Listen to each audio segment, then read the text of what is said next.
Здравейте! Започваме с покривното отводняване. За целта върху покривния план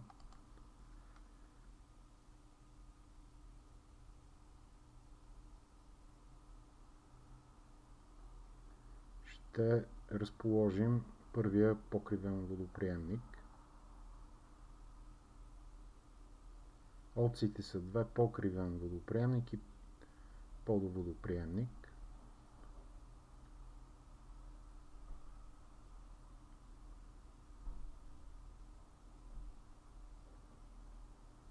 Нека да изключим режима на прилепване и орто. Готово. Нека да стартираме и таблицата с данни, където ще въведем параметрите на покривния водоприемник.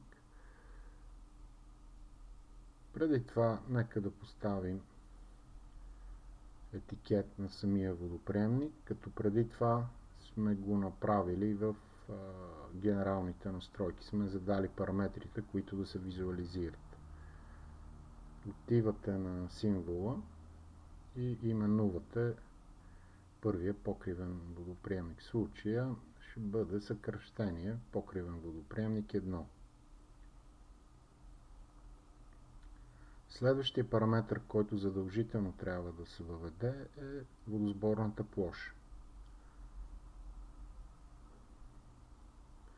Отивате в лентата с инструменти и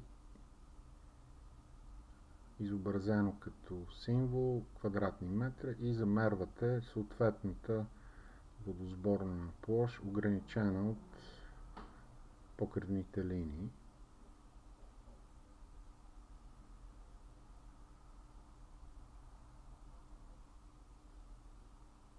Готово.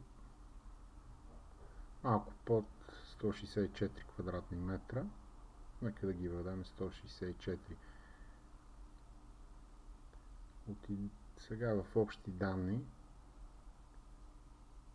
ще променим генерално коефициента на оттичане за цялата сграда.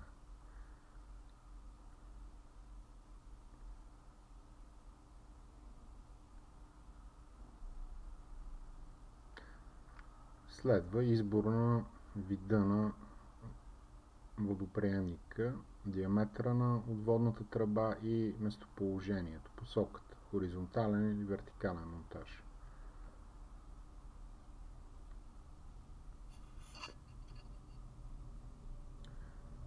Втората стъпка е да разположим вертикалната водосточна тръба.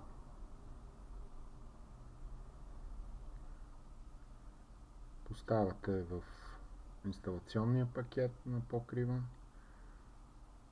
въвежда се символ,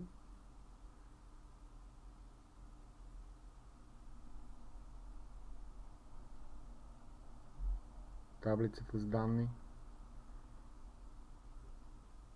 В следващите две полета избирате посоката от сутерена до покривния план.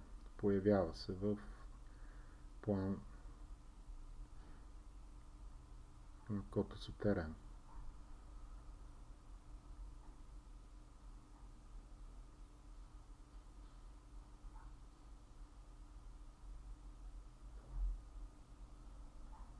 Отиваме на покривния план отново.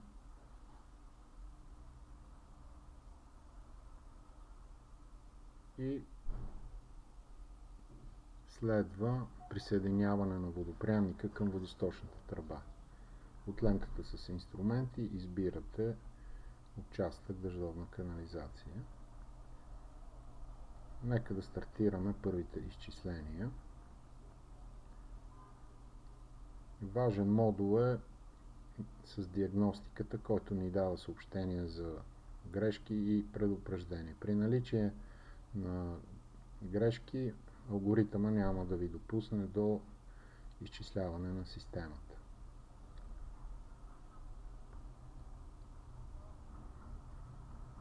Сега в сутерена ще трасираме окачения дъждовен канал. Разполагаме го на 40 см осово. с помощната линия за котировка и успоредно на окачения канал за битови отпадни води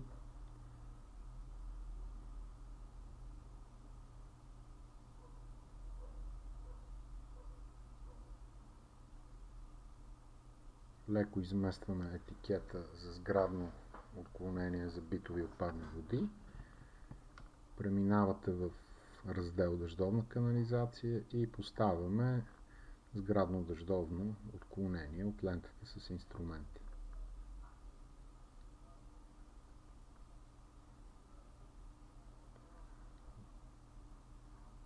С точката за прилепване го присъединяваме към отклонението.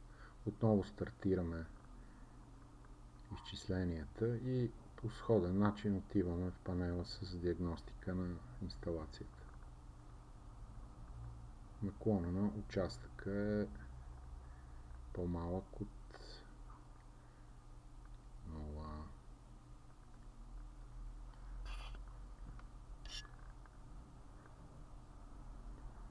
Тук ще направим прозрачен раздел с битовите отпадни води и това, което забелязваме, че трябва да променим ръчно котата на водоприемника. Отново включваме таблицата с данни.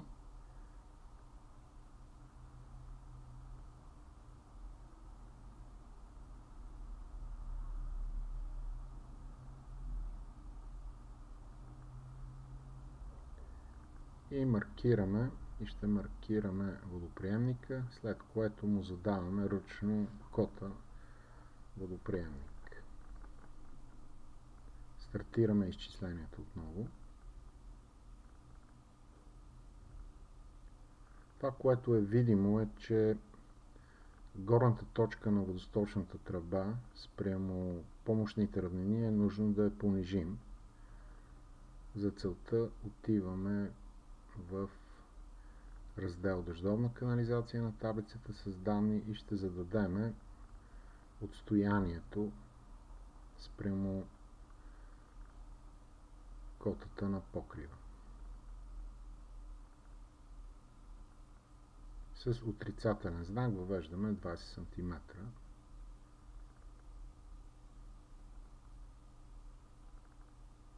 Готово. Понижихме най-горната точка на водосточната тръба. Отново в същото сходното поле, нека да го направим 15 см.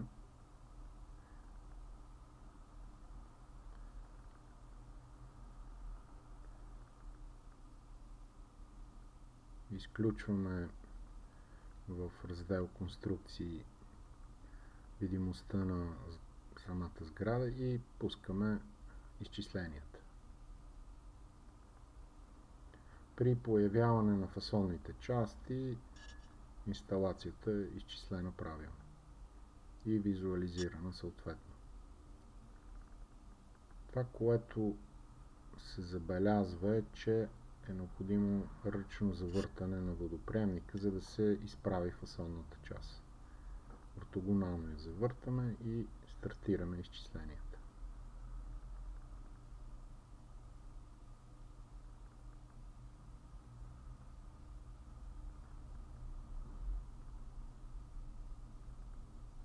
Етикираме отклонението от водоприемника с вече зададени параметри за стила на етикета.